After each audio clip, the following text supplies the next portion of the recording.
Mr. Speaker, the Liberals delay in protecting women's rights, and the Conservatives straight up want to attack women's rights.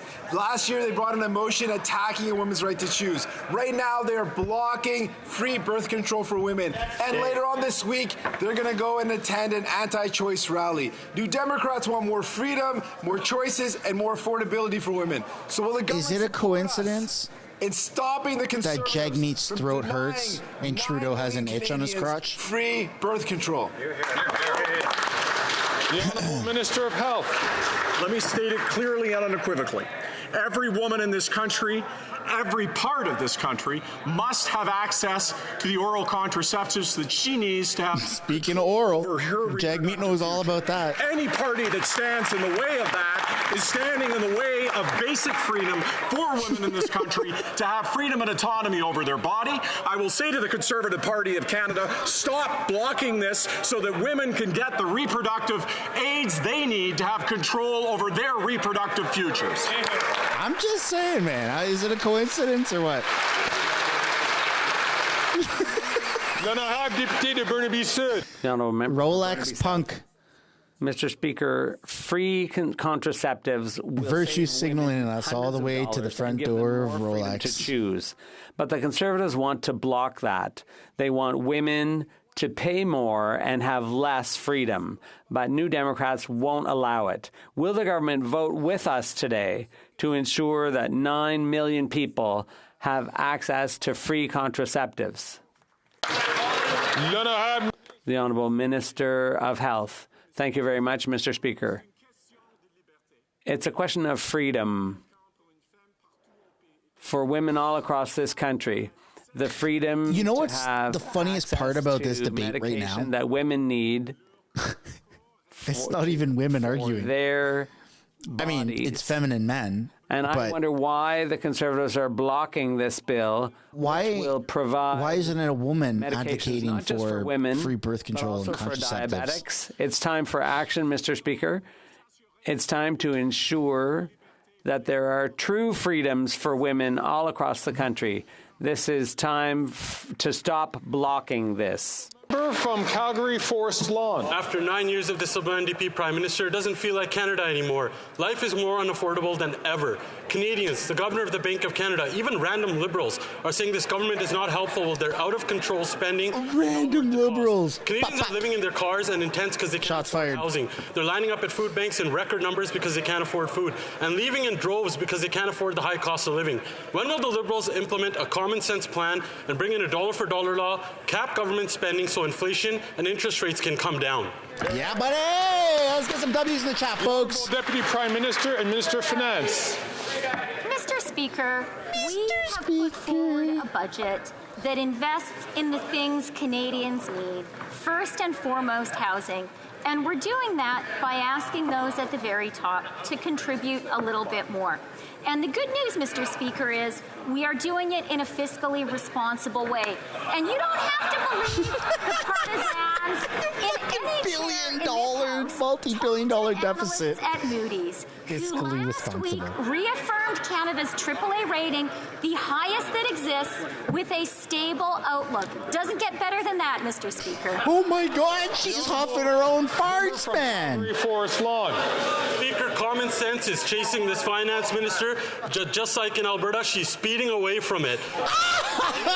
Taxpayers on the hook, $54 billion of taxpayer money. Oh man, he's good. Just in interest to this Prime Minister's doubling of the debt. That means more money is going to bankers, bondholders, and this finance minister's Bay Street buddies than to doctors, nurses, and to the healthcare system. Why doesn't she pump on the brakes on the hypocrisy and let common sense catch up? Introduce a dollar-for-dollar law so inflation and interest rates can finally come down. Holy shit, man, he's good. Prime Minister and he's good. Mr. Speaker.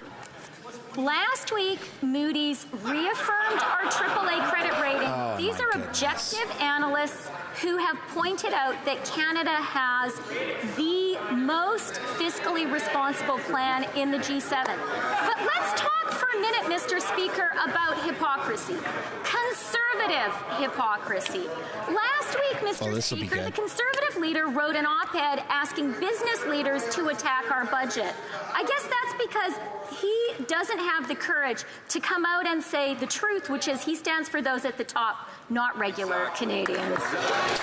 Wow. Is she saying that he's danced for them because he's of color? Is that racism? Last week, the governor of the Bank of Canada confirmed what millions of I don't even know anymore. I'm just saying random shit. Spending is making life more expensive. 9 years of NDP Liberal deficits had led to a lost decade, lowering standards of living, record food bank usage, and a housing crisis.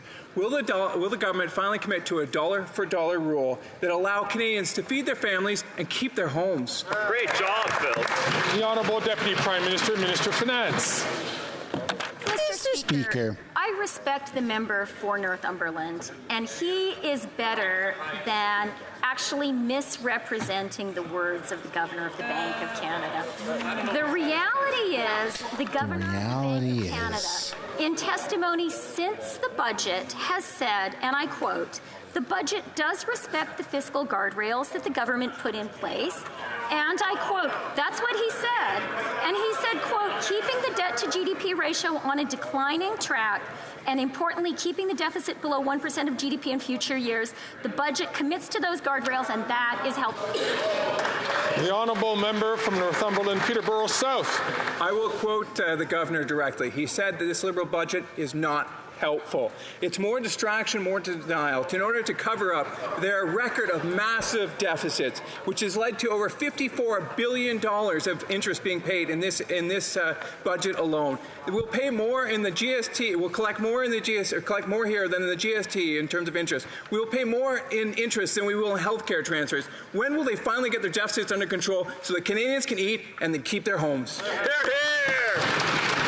Why is that a crime to advocate for better cost of living? Mr. Speaker, that is simply not true. I encourage people to read the testimony of the Governor of the Bank of Canada and news reports about that testimony. Here is what he said, and I am quoting precisely: "Keeping the debt to GDP ratio on a declining track, and importantly, keeping deficits below 1% of GDP in future years.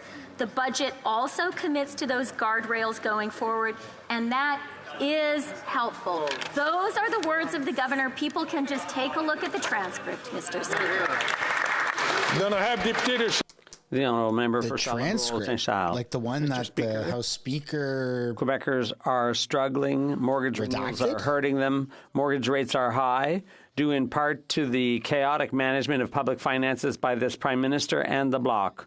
Over the past 9 years, more than $500 billion in additional spending has been voted in by the Liberals and supported by the Bloc. That includes $115 billion in June 2022 for pipelines. And yes, the so-called Green Bloc voted for a pipeline. Will the Liberals and the Bloc take responsibility for the high cost of mortgages and of living?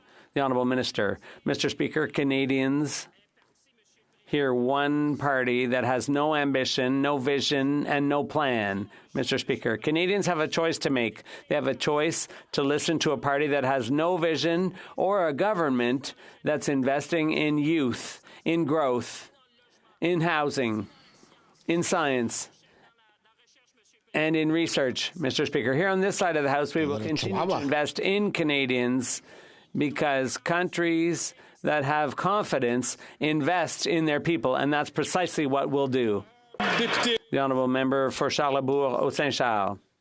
Let's see in the comments how many times we can get Chihuahua. He has a lot of vision and common sense, unlike the government opposite, which seems to have lost sight of that.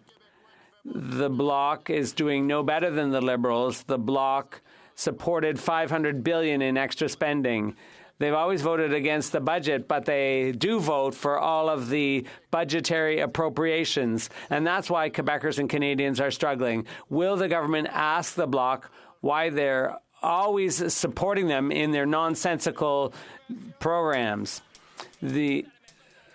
Speaker, Canadians watching understand that that's not common sense. It's nonsense in 2024 to have no ambition for the country, no vision, no plan for the country at a time when we're in a full economic transition. People watching at home understand we're investing in science and research. We're investing in the next generation. We're investing in growth. It's the time for that. That's what we're doing.